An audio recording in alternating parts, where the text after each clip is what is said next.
Saludos, dominicanas y dominicanos. Aquí hoy en Ojalá queremos reiterar algunas ideas que hemos estado sosteniendo, a veces reiterativamente, en el sentido de que el modelo político dominicano, con sus desventajas y ventajas, ha ido evolucionando hacia un tipo de relación armónica y proactiva entre la sociedad, el sector privado, por un lado, y el Estado como instancia macro de la organización social, política del país, y el gobierno, es decir, las administraciones gubernamentales.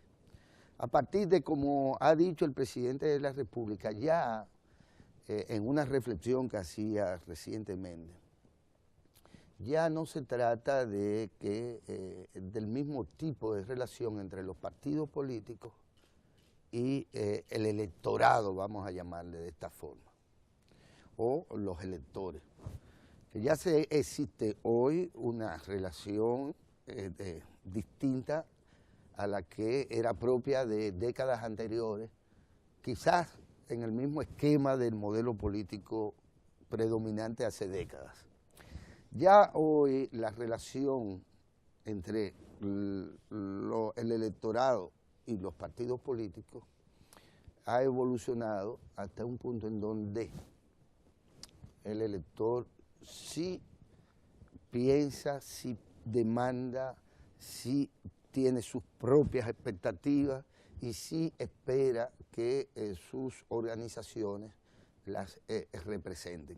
Pero ya no solo se trata de expectativas individuales, de búsqueda de canonjías, de privilegios o de empleos, o de becas o de negocios con el Estado, sino en función también de la búsqueda de la solución a los problemas que la gente ya ha asumido como problemas.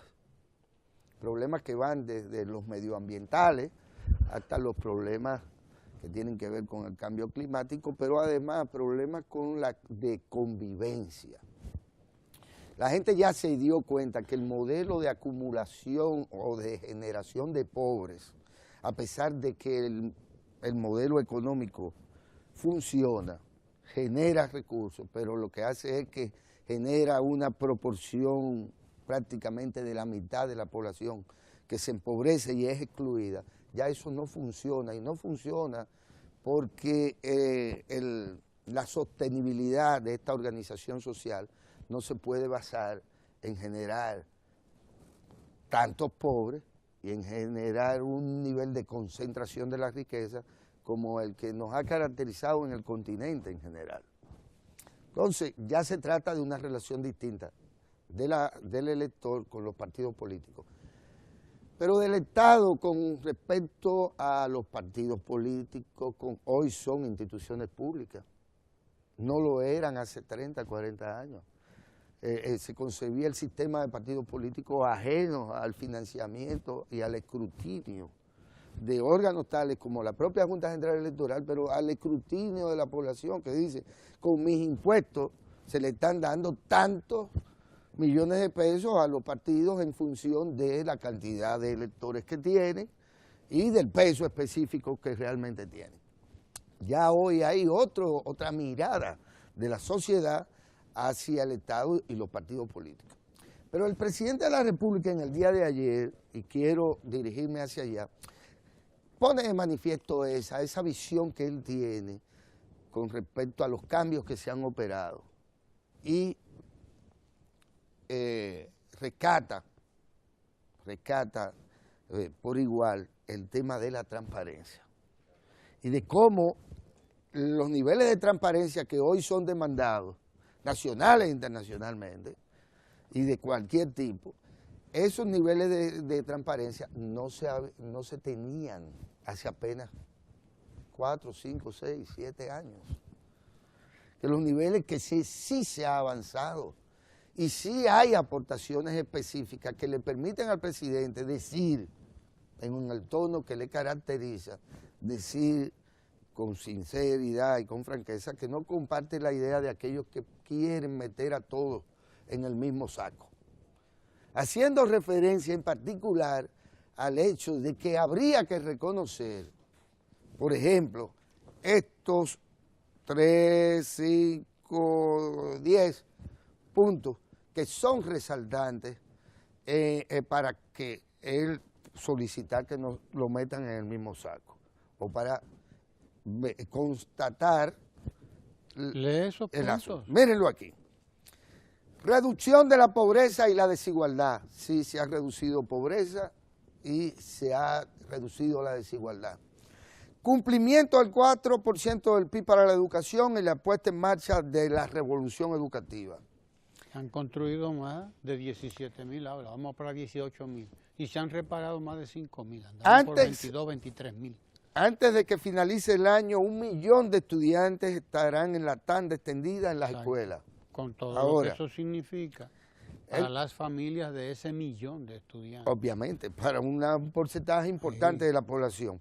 El modelo de veeduría ciudadana funciona con éxito en 25 instituciones. De las principales. De las principales. Del Estado. Principales con respecto al gasto, claro. No con respecto a otra valoración. Principales, manejo de grandes volúmenes del presupuesto, claro, de los gastos. En los primeros 38 meses de gestión, que es lo que ya lleva, se han creado 390.000 nuevos empleos. Surgimiento de una nueva generación de empresarios a raíz de los créditos financieros. Esto tiene que ver con toda la política de acceso al crédito de todos los sectores, pero además de, como él dice, que él no cree en tasas altas, sino de un crédito, porque usted puede acceder, pero el dinero le puede costar muy caro. Ahora se trata de que se puede acceder por distintas vías a los créditos, para distintos fines, no solo para el consumo, sino predominantemente para la producción.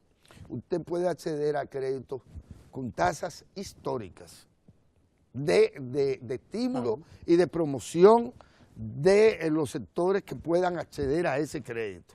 Aquí entre el 2000 y el 2004 hubo tasas de interés a más del 30 y el 35% anual, que es una cosa... 38 incluso. Hasta 38 llegó incluso anual, que es una cosa espantosa. Por eso la economía dominicana en ese periodo sencillamente fue aniquilada prácticamente. Incorporación al SENASA de 800.000 nuevos afiliados. Vamos rumbo al millón. Rumbo al millón de nuevos afiliados en el SENASA. De nuevo. Construcción de viviendas a familias en situación de vulnerabilidad.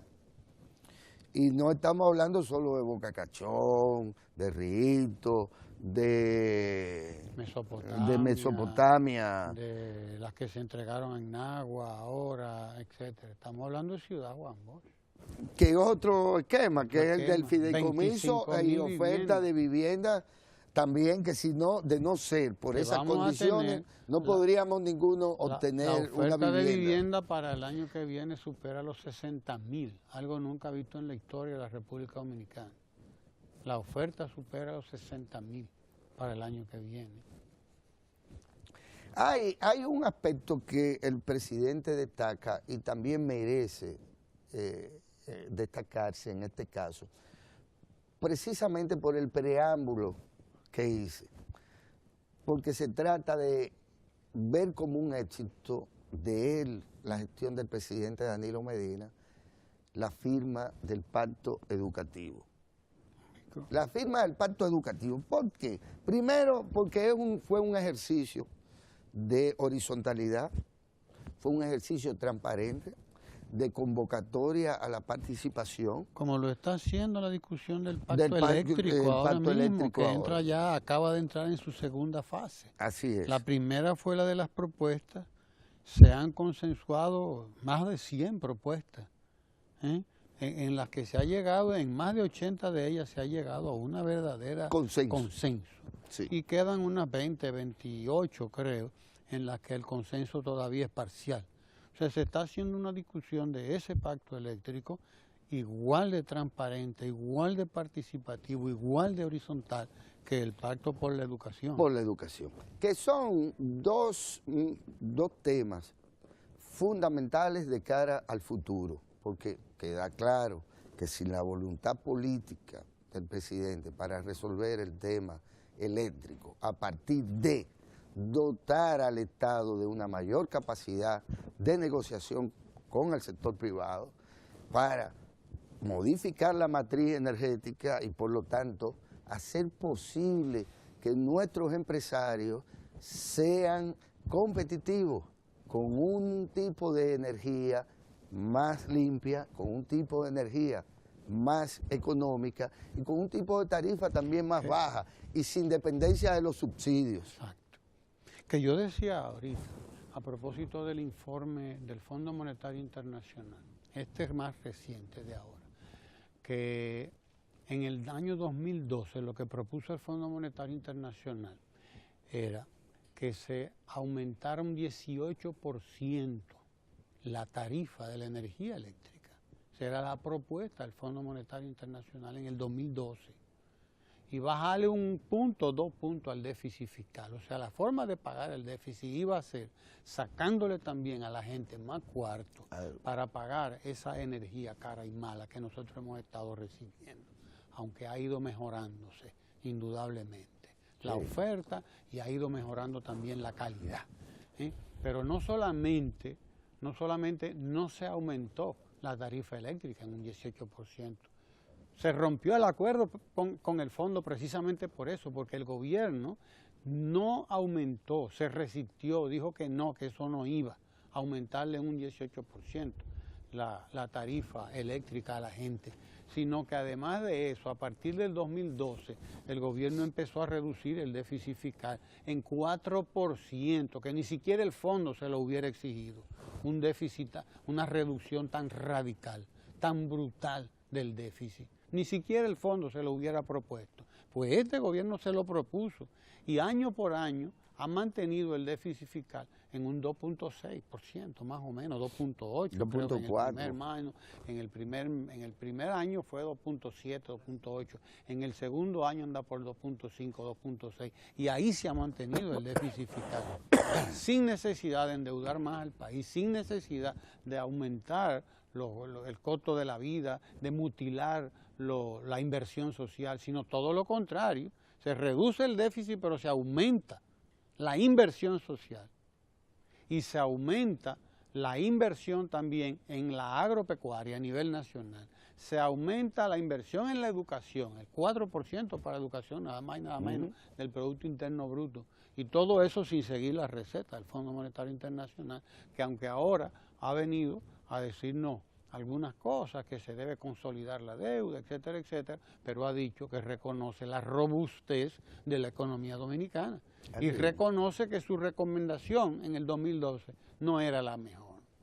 No era la mejor y que hizo bien el gobierno entonces, el presidente Fernández, porque íbamos para las elecciones, largarle a la gente un aumento de un 17, un 18% de la tarifa eléctrica, lo que significaba era darle un golpe de Estado al gobierno que estuviera ahí, cualquiera que fuera, y en este caso al gobierno del PLD. Así es. Entonces, la realidad, se ha conseguido disminuir el déficit de una manera brutal, radical y además sostenida, sin que se afectara ninguno de los programas del Estado, programas de inversión, sino todo lo contrario, se han aumentado esos programas de inversión. La inversión solamente en obras públicas estamos hablando de más de 90.000 millones de pesos, lo que no había invertido ningún gobierno antes, ninguno en la historia de este país. Y estamos hablando de tasas de interés que en el caso del Banco Agrícola es de menos de un 1% mensual. Eso es histórico también.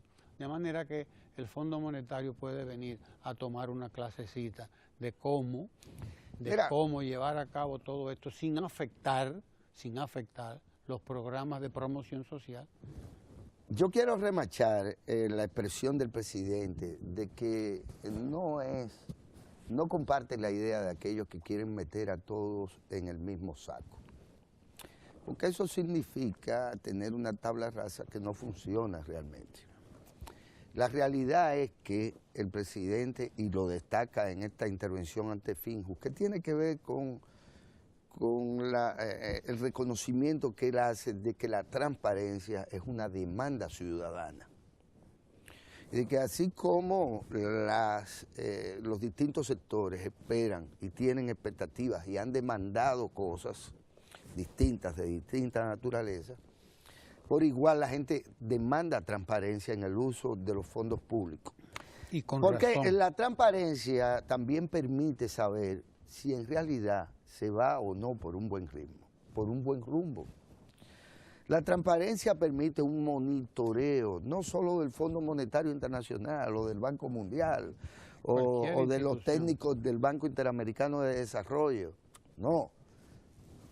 Cualquiera puede monitorear el manejo de las cuentas nacionales, de las cuentas públicas, del llamado erario y de su administración. Entonces, cuando el presidente dice, pero espérense, la veeduría funciona exitosamente, ¿qué es esto sino un gran golpe a aquellos que medraban en el Sistema Nacional de Compras y Contrataciones fuera de el control de compras y contrataciones y fuera de los requisitos que ya se imponen y que están a la luz de un portal digital de esta gente que están cumpliendo con una ley, con un mandato de ley con respecto a democratizar el sistema, darle oportunidades a... antes era un grupito de ¿cuántos? De 9.000 suplidores del Estado. Sí, 12.000 suplidores del Estado y hoy están registrados casi 60.000 o más proveedores del Estado. Porque esto es transparencia. Un ejercicio que le permite a la gente participar y crecer, como han crecido otros sectores, en una relación productiva con el Estado, porque ese es el derecho que tiene todo el mundo. Los derechos constitucionales se ejercen a partir de esta relación de Estado y sociedad a la que yo me he ido definiendo. Ya yo no tengo que oponerme al gobierno porque el gobierno no es una dictadura. Ya yo no tengo por qué suponer que hay que derribar las instituciones del status quo, porque las instituciones del status quo están hoy puestas al servicio de la gente. Entonces, por lo tanto, yo no puedo oponerme a políticas públicas, a políticas estatales que están al servicio de la gente. Por el contrario, tengo que tratar de que ellas lleguen hasta donde más adelante puedan llegar. Empujarlas si se quiere para que sean más inclusivas de lo que hasta ahora han sido. Creo que el presidente dejó claro que le ha cerrado el paso a través de espacios a la corrupción, a través de creer y ejercer la transparencia y de apostar al sistema de las veedurías públicas, que pueden hacer algunos ruidos a veces, y para eso están, claro, para ser ruidosas, claro, no para apañar o para rubricar o para permitir, mirando hacia otros lados, lo que son verdaderos delitos, muchos de ellos de cuello blanco. Se nos agotó el tiempo aquí, pero quédese ahí porque viene Ecomundo. Yo no siento los aires pascueros de Ecomundo. De Ecomundo, ¿no? Pues lo va a sentir. Debería sustituir la bolita del mundo por un Santa Claus. Quédese ahí. Me comprometo a traerse. Con el economista Lucas Vincent, quédese ahí para que usted vea cómo anda la economía mundial. No se vaya.